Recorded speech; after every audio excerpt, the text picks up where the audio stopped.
चे है मुश्ते गुबार आदम व हव्वा का वजूद, इनकी रिफ़त पे बरसते हैं सितारों के सजूद। लाला ओ गुल तो फ़कत नक्शे कदम है इसके, असल में खाक की महराज है इंसान की नमूद।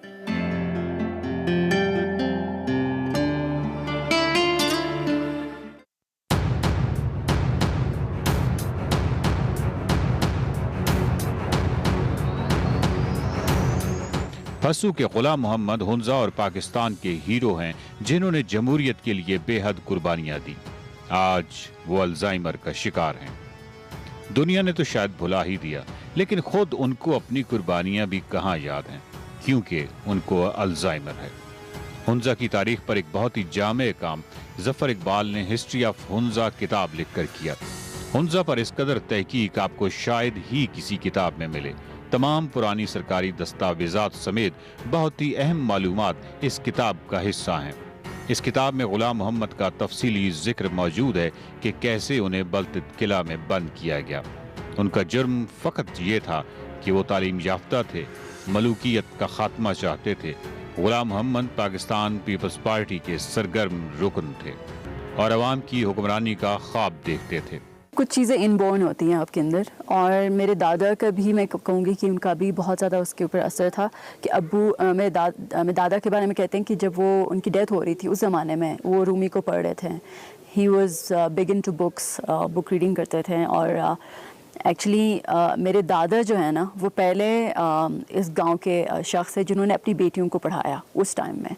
तो he is one of the very few people from the region जिन्होंने अपनी बेटियों को उस टाइम पे पढ़ाया। और इस टाइम मेरी फूफियाँ जो है ना वो टीचर्स रही हैं स्कूल में और इस तरह से। तो मेरे ख्याल मेरे दादा ने बहुत ज़्यादा वो जो एक डिफरेंट सोच है वो अपने बच्चों के अंदर जो है वो ट्रांसफ़र किया है। भुट्टो की दौर था और भुट्टो के बहुत करीब जो साथी था ना उनका, तो गुलाम अहमद साहब था उस वक़्त।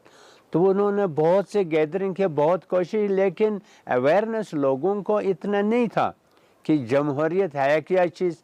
और उसी हिसाब से फिर उन्होंने बहुत कुछ कोशिश किया और आके बीच में फिर आहिस्ता आहिस्ता लोग जो है आहिस्ता आहिस्ता फिर लाइन पे आया। फिर दुनिया की पार्टियाँ आ गए और न कि खाली पीपल्स पार्टी। हम बड़े हो रहे थे, हम सारे बच्चे, तो अब वो बहुत कम नज़र आए। ज़्यादातर बाहर होते थे, कभी पता चलता था किसी मीटिंग में गए हैं, कभी होटल भी ख़ुद चलाते थे। और ज़्यादातर जो उनकी मीटिंग्स वगैरह होती थी वो होटल के अंदर ही लोग आके उनसे मिलते थे। तो रात को घर आते थे, सो जाते थे, और सुबह उनकी आदत थी बहुत सुबह सवेरे उठने की। सुबह 5 बजे 4 बजे उठते थे। ये उनका रूटीन ज़िंदगी भर, मतलब यही रूटीन वो फॉलो करते रहे। 4-5 बजे उठना, जाके सारे क्योंकि खेत का भी काम देखना होता था, एक्टिविज़म भी करनी होती थी, होटल भी चलाना था। तो फिर सुबह सुबह जाके सारे खेत वाला काम जो है वो निपटाते थे। उसके बाद होटल में आके गेस्ट के लिए नाश्ता बनाना, उनका अटेंड करना। उसके बाद घर आते थे, घर आके हमेशा हमारे लिए अब्बू नाश्ता बनाते रहे। 1971 में रियासत हुंजा ने गुलाम मोहम्मद को बगावत के मुकदमे में गिरफ्तार किया। एक दिन उनको जेल निकालकर दरबार में पेश किया गया। मीरा हुंजा की बॉडीगार्ड ने उन्हें हौसला दिया कि अवाम मुश्ताइल होंगे, तुम्हें गालियां निकालेंगे, लेकिन तुमने अपने हवास पर काबू रखना है। जब दरबार में पेश किया गया तो उनके हाथ बंधे हुए थे, जिस पर गुलाम मोहम्मद ने ऊंची आवाज में मीरा हुंजा को कहा कि क्या ये है तुम्हारा इंसाफ? मैं निहत्ता हूँ और मेरे हाथ बंधे हुए हैं। मीरा हुंजा ने गुलाम मोहम्मद के हाथ खुलवा दिए। मीरा हुंजा ने पूछा कि क्या तुम मुझे मीरा हुंजा तस्लीम करते हो या नहीं? गुलाम मोहम्मद ने इनकार में जवाब दिया और दोबारा जेल में डाल दिया गया। जब बंद किया तो वो एक कमरा है, शायद वो अंग्रेज़ वालों ने देखा है, तो सोने के लिए एक साइड पे है, तो एक खिड़की है, वो बिल्कुल नीचे जो आफतीत का वो है, वो एक किस्म का जहन्नम है। तो जब मुझे कराची में पता चला किस तरह, तो सुना था कि जब पहले ज़माने में वहाँ जब जिसको भी बंद करते थे या तो वो पागल हुआ करते थे या कोई और मसला उनके साथ पेश आते थे। अब वो बहुत ज़्यादा कम बोलते रहे इस अपने एक्सपीरियंसेस, स्पेशली हमारे साथ, अपने बच्चों के साथ कभी भी उन्होंने घर में अपने एक्सपीरियंसेस के बारे में बात नहीं की कि वो कितने डिफ़िकल्ट टाइम से गुजरे हैं और किस तरह का टाइम उन्होंने देखा। उनकी स्ट्रगल के बारे में कभी भी बात नहीं की। शायद उनको यही लगता था कि وہ اپنی تعریف کر رہے ہوں گے، اگر وہ کچھ اس طرح سے بات کریں گے، تو ہی واز ویری کوائٹ اور ویری مطلب اپنے آپ میں رکھنا کوئی چیز. کبھی کوئی گھر میں مہمان آتے تھے، ان کے دوست آتے تھے، تو ان کے آپس میں بات چیت ہوتی تھی، تو وہاں سے ہمیں پتہ چلتا تھا کہ اچھا یہ ہو رہا ہے، اس طرح سے کس طرح کا مشکل ٹائم گزارا ہے. جیل کے شب و روز کی تفصیل ظفر اقبال نے اپنی کتاب ہسٹری آف ہنزا میں لکھی ہے، جو دل دہلا دینے والی ہے. بلتت قلعہ میں 7 ماہ انہوں نے شدید اندھیرے میں گزارے. قید خانہ کے حوالے سے جنات کے قصے عام تھے اور رات کو عجیب و غریب آوازیں بھی آتی تھیں، لیکن غلام محمد نے باڈی گارڈز کے ساتھ اچھے مراسم قائم کیے اور انہیں ایک ماچس کی ڈبیا فراہم کر دی گئی. یہ ماچس کی ڈبیا ان کے لیے ایک بہت بڑی ڈھارس تھی. غلام محمد کو الزائمر ہے، لیکن وہ دربار پیشی کے دن آج بھی نہیں بھولے. کبھی کبھی اپنے خاندان کو وہ دربار تصور کر لیتے ہیں اور انہیں ایسا لگتا ہے کہ ان کے ہاتھ بندھے ہوئے ہیں اور انہیں دربار میں پیش کیا جا رہا ہے. ان کی بیٹی مہناز نے اس حوالے سے بتایا. ابھی میرے ابو کو جو ہے ان کو الزائمرز ہے، ایڈوانس سٹیج پہ ہیں، تو ہم ان کو اسلام آباد لے کے گئے تھے. ہم نے سوچا کہ چلو وہاں پہ شاید ہمارے ساتھ رہیں گے، ہمارے لیے بھی ایزی ہوگا. تو وہاں جب گئے تو الزائمرز کے مریض کے لیے میرے خیال ہے نئے انوائرمنٹ میں ان کو لے کے جانا جو ہے وہ کوئی اتنا اچھا ان کی صحت کے لیے نہیں ہوتا. تو جب وہاں گئے تو وہ بہت زیادہ ان کے اوپر ایک اگریسو فیزز آنے لگ گئے، جس میں وہ اسی پاسٹ والے فیز میں چلے گئے.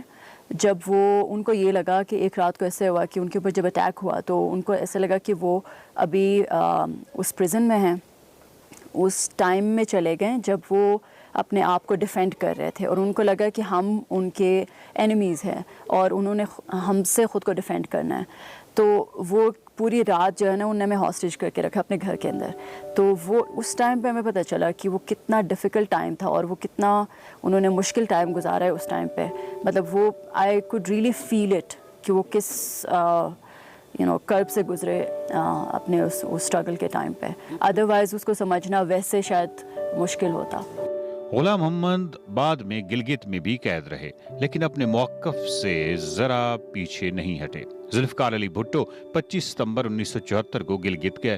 ایئرپورٹ پر غلام محمد اور ان کے ساتھیوں نے ان کا استقبال کیا. ڈنر پر ذوالفقار علی بھٹو نے اعلان کیا کہ اسلام آباد جا کر ہنزا کے بارے میں وہ ایک اہم فیصلہ کریں گے، لیکن غلام محمد رحمان اللہ بیگ نے اصرار کیا کہ آپ فیصلے کے حوالے سے اعلان یہیں پر کریں، جس پر ذوالفقار علی بھٹو نے ریاست ہنزا کے ختم ہونے کا اعلان کیا. غلام محمد آج بھی جذباتی حوالے سے 70 کی دہائی میں رہتے ہیں. ان کو نہیں معلوم کہ بی بی بے نظیر بھٹو شہید ہو چکی ہیں. جب وہ اسپتال جانے سے انکار کرتے ہیں تو ان کو بتایا جاتا ہے کہ اسپتال میں بی بی بے نظیر بھٹو آئی ہوئی ہیں، تو وہ چل پڑتے ہیں. ہم نے موٹیویٹ کیا غلام محمد صاحب کو کہ آپ ہمارے ساتھ چلے ہنزا، ہم آپ کے چیک اپ کرنا چاہ رہے ہیں، تو بالکل منع کیا. تو بعد میں اتفاقاً ہمارے ایک اور رشتہ دار آئے، پھر انہوں نے کہا کہ آپ شاید ان سے اتنا واقف نہیں ہو جتنا میں ہوں. میرے پاس ایک ایسا ٹیکنیک ہے کہ میں آپ کو غلام محمد صاحب کو لے کے ہنزا آ سکتا ہوں آپ لوگوں کے ساتھ. ہم نے کہا یار بسم اللہ آپ ہیلپ کریں. تو انہوں نے غلام محمد صاحب کے کان میں کہا کہ ہنزا میں جو ہے نا بہت بڑا جلسہ ہے اور بے نظیر بھٹو شاید 10-15 منٹ میں پہنچنے والی ہے. تو ایک دم سے غلام محمد صاحب اپنے چیئر پہ کھڑا ہوا اور کہا کہ میں آنے کے لیے تیار ہوں اور بی بی کو زیادہ ویٹ نہ کرنا پڑے، چلو کا. تو ہم نے چیئر کے ساتھ اٹھا کے پھر سینٹرل ہنزا پہنچایا. ہاسپٹل کے اندر ڈرپ لگے ہوئے تھے، تو باہر ان کے ساتھیوں کو پتہ چلا کہ شاید غلام محمد صاحب جو ہے وہ ہنزا آئے ہوئے اپنے علاج کے لیے. تو اس کے بہت ہی ایک پرانا ساتھی ہے شیر افضل، گنش سے اس کا تعلق ہے، وہ بھاگتے ہوئے روتے ہوئے آ کے اس کے پاؤں پڑ گیا. تو انکل غلام محمد اس کو پہچان سکے، کہا کہ شیر افضل کیسے ہو میرے ساتھی. پھر اس کے ہاتھ گرپ کیا. ہم نے کوشش کیا کہ دوبارہ اس کو لے کے ادھر آنے کے، گاؤں آنے کے، لیکن اس نے اپنے ساتھی کا ہاتھ نہیں چھوڑا اور ہمیں ڈانٹنے لگا کہ یار مجھے میرے ساتھی سے جدا نہیں کرو، ابھی بے نظیر آنے والی ہے. خاندان کے افراد کو پہچانے نہ پہچانے، لیکن اپنے پرانے سیاسی رفقا کو پہچانتے ہیں. غلام محمد انوکھی روح ہیں، پوری زندگی عوام کے حق حکمرانی اور جمہوریت کے لیے وقف کیے رکھی، سچائی اور دیانت کی علامت بنے رہے. ایسے سیاسی کارکن ہی کسی سماج کا فخر ہوتے ہیں. पाकिस्तान की तारीख में ऐसे खूबसूरत लोगों की कमी नहीं रही जो सियासत जैसे मुकद्दस शोबा को कारोबार नहीं बल्कि इबादत समझते थे। गुलाम मोहम्मद बल्तित कला के आखिरी कैदी थे। गर्चे है मुश्ते गुबार आदम व हव्वा का वजूद, इनकी रिफ़त पे बरसते हैं सितारों के सजूद। लाला ओ गुल तो फ़कत नक्शे कदम है इसके, असल में खाक की महराज है इंसान की नमूद।